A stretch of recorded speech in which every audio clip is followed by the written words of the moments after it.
Hi అండి, welcome back to Praveena's world. ఈరోజు క్రేజీగా ఏమైనా తినాలనిపించింది, అందుకని ఆలూని మంచిగా బాయిల్ చేసేసి క్రష్ చేసేసాను మెత్తగా. ఇప్పుడు అందులోకి కొత్తిమీర, కొంచెము కారము, గరం మసాలా, ధనియాల పొడి, పసుపు, ఒక పావు టీ స్పూన్ అల్లం వెల్లుల్లి పేస్ట్, రుచికి సరిపడా ఉప్పు వేసుకున్న తర్వాత బాగా మెత్తగా కలుపుకోవాలి. ఆ మసాలాలంతా బాగా ఆలూలో కలిసిపెట్టట్టు. ఆలూని మరీ మెత్తగా కలిపేసుకోకుండా కొంచెం కచ్చాపచ్చాగా మెత్తగా ఒత్తుకుంటే సరిపోతుంది. చూడండి, అట్లా ఉంటే సరిపోతుంది అనమాట. చాలా టేస్టీగా స్నాక్స్ చేసేసుకోవచ్చు ఆలూతో. ఇది మొత్తం అలా కలిపేసుకొని పక్కన పెట్టుకొని ఇప్పుడు దాన్ని ఓవెల్ షేప్లో, ఎగ్ షేప్లో అట్లా పెట్టుకొని పక్కన పెట్టేసుకోవాలి. ఇప్పుడు బ్రెడ్ తీసుకొని లైట్గా వాటర్లో ముంచి ఇప్పుడు దాన్ని అట్లా చేసుకోవాలన్నమాట. దాని చుట్టూ కవర్ చేసేసుకోవాలి బ్రెడ్ తోటి. చూడండి, నిదానంగా క్రష్ చేసుకోవాలి బాగా. దాన్ని మెత్తగా దానికి అంటించినట్టు ఒత్తుకోవాలి బాగా. చూడండి, ఓవెల్ షేప్లో, ఎగ్ షేప్లో చేసుకున్నామంటే బాగుంటాయి. ఇంకా రౌండ్గా కావాలనుకునే వాళ్ళు రౌండ్గా కూడా చేసుకోవచ్చు. గ్యాప్ లేకుండా చేసుకోవాలన్నమాట. చూడండి, అట్లా చేశాను స్మూత్గా. మరీ బ్రెడ్ ఎక్కువ తడిపేయకూడదు. ఇప్పుడు ఆయిల్ వేడెక్కిన తర్వాత ఒక్కొక్కటిగా వేసుకొని నిదానంగా తిప్పుకుంటూ ఫ్రై చేసుకోవాలి.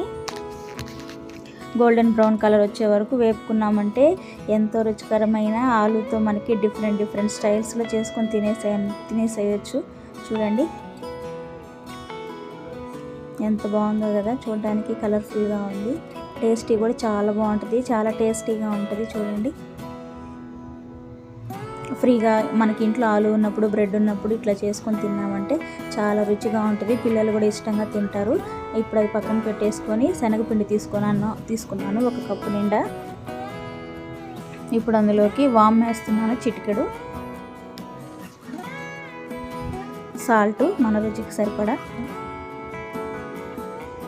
కారం 1 స్పూన్ వేసాను. ఇప్పుడు ఒకసారి అట్లా కలిపేసుకొని చాలా బాగుంటాయి. ఆలూతో ఎన్ని రకాల స్నాక్స్ చేసుకోవచ్చు మనము. ఇప్పుడు కొంచెం వాటర్ యాడ్ చేసుకుంటూ కలుపుకోవాలి. మరీ పలుచగా కాకుండా, మరీ థిక్గా కాకుండా నేను చూపించే కన్సిస్టెన్సీలో కలుపుకున్నామంటే బజ్జీ పైన మనకి ఆలు పొర అనేది లావుగా రాకుండా, మందంగా లేకుండా, తినేటప్పుడు గట్టిగా తగలకుండా పలుచగా బాగుంటుంది. చూడండి,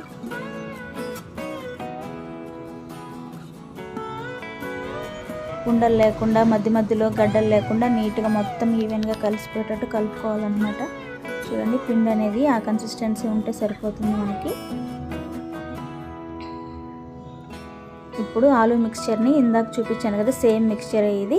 దీన్ని అట్లా చిన్న సైజు ఉండలుగా చేసుకొని, ఒక నిమ్మకాయ సైజు అంత ఉండ చేసుకొని మనం కలిపి పెట్టుకున్న శనగపిండి బ్యాటర్లో ముంచి ఆయిల్ వేసేసుకొని ఫ్రై చేసుకోవాలి. శనగపిండి కలర్ మారే వరకు పైన.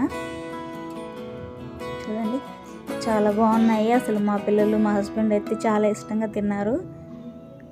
నాకు కూడా పర్సనల్గా చాలా బాగా నచ్చింది. చాలా బాగా కుదిరాయి కూడా.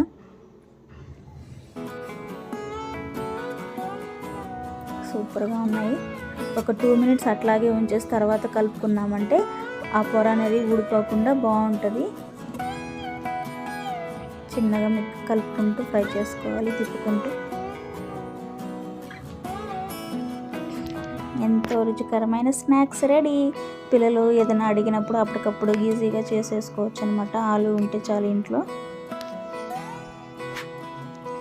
ఆ కలర్ వేయితే సరిపోతుందండి. ఇప్పుడు సర్వ్ చేసేసుకుందాం. ప్లేట్లో పెట్టుకొని చూడండి ఎంత బాగున్నాయో. పూర్ణం బజ్జీలాగా ఉన్నాయి. లోపల ఆలూ మిక్చర్ ఉంది, ఆలూ బజ్జీ.